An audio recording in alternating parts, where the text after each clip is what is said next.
welcome to episode 70 of the RVMan LP exhibition. And guess who's here? It's Roddy Piper. And yes, he too was a superstar that joined WCW. As a matter of fact, he was around when the NWO came to be. As a matter of fact, he was also a victim of the NWO, particularly Macho Man Randy Savage. Also, he was involved in many things in WCW. Although, despite not winning the World Heavyweight Championship in WCW, I do believe... No, wait, actually, he did win it once. But, yes, I'm hitting Roddy Piper with a garbage can. Trust me, I'll get on to the reason why. Because I want to weaken him. Well, I might as well say it now. I want to weaken him, and more importantly, Roddy Piper is one of the dirtiest players in the game. Although fans do cheer the guy, sometimes, and more like most of the times, fans boo this guy. As a matter of fact, while Ric Flair was on his ego trip when he was in charge of WCW, Roddy Piper was not only the US champion, but he was also commissioner of WCW. And he fought Flair for control. And that ended really sourly, because Sting ends up taking control from Flair, which in turn put Piper out of work, because Sting gave the position to Eric Bischoff, and I just can't believe I missed that elbow. Anyway, and Eric Bischoff lost the position to Kevin Nash, and eventually Kevin Nash and Jeff Jarrett had themselves a little spat. I like how I threw him into the sold-out arena. But basically, you want to try to win a match cheaply, go to any other venue, and you can actually throw them into the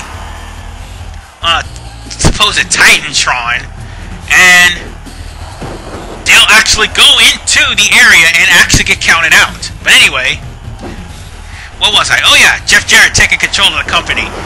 Well, eventually, Jeff Jarrett lost control and ended up back in Bischoff's hands. This time, Bischoff ends up revealing that he was answering to a higher power. That higher power being Vince Russo. And of course, Vince Russo, basically being his holier-than-thou persona, dubbed Piper the special guest referee in Goldberg vs. Bret Hart. For those of you who actually watched that fight, I'm pretty sure you all know how that ended. It ended with Bret Hart with a concussion, but he ended up with the championship, but was forced to retire due to said concussion, and Goldberg did not make any effort to apologize. Particularly, Goldberg got the receiving end of the Bret Hart screw job. Except that it wasn't Bret Hart. But Piper tried to make it up to him, and... Oh, God damn it, Piper! Piper tried to make it up to Goldberg, and ends up being jumped by the NWO again. Basically, Piper's been involved in a lot of things in WCW. And see what I mean by dirtiest player in the game? The guy just poked me in the eyes. Oh, funny thing though, poking somebody in the eyes can actually bust you wide open, like I did Piper earlier with that garbage can. Okay, that was my doing, and I didn't want to do that. I didn't even know he had that. I don't remember he had that move. Oh. Damn it, Piper! You're just making the inevitable happen. Well, not happen. You're just delaying it. That's what you're doing. I'm just going to end this. Hopefully, I can.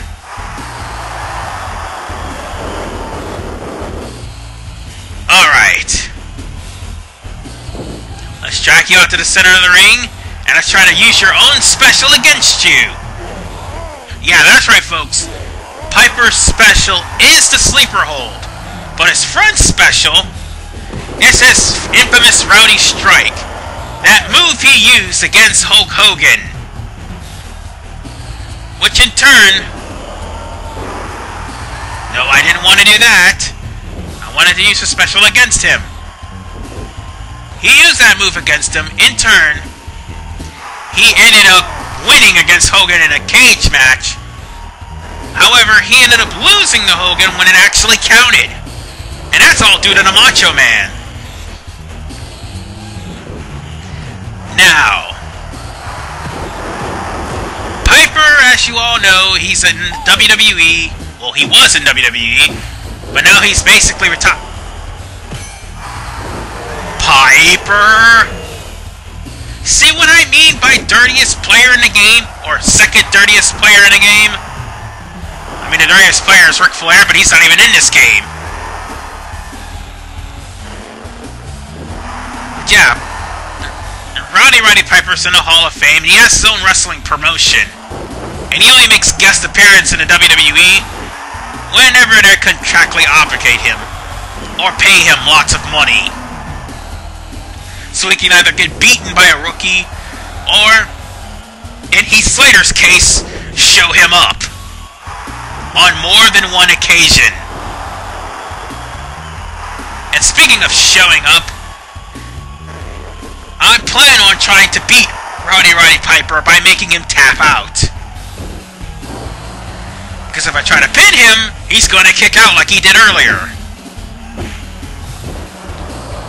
And I gotta say, Piper's endurance stats is pretty damn high.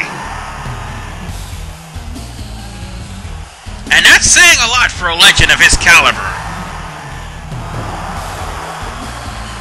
I do believe he did win the NWA Championship. That's the only thing I can remember. But as far as for the US Championship, is basically all he won in tag team, and I think television too, is all he won in WCW. No wait, actually yeah, he did have NWA basically counted as WCW. So, well at the time. So he basically had a world championship around his waist in NWA, but any other promotion he doesn't. Not WWE, I know that much.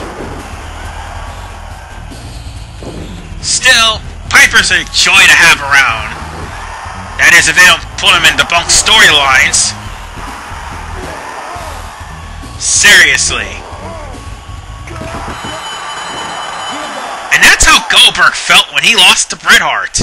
Anyway, that is the end of part 70.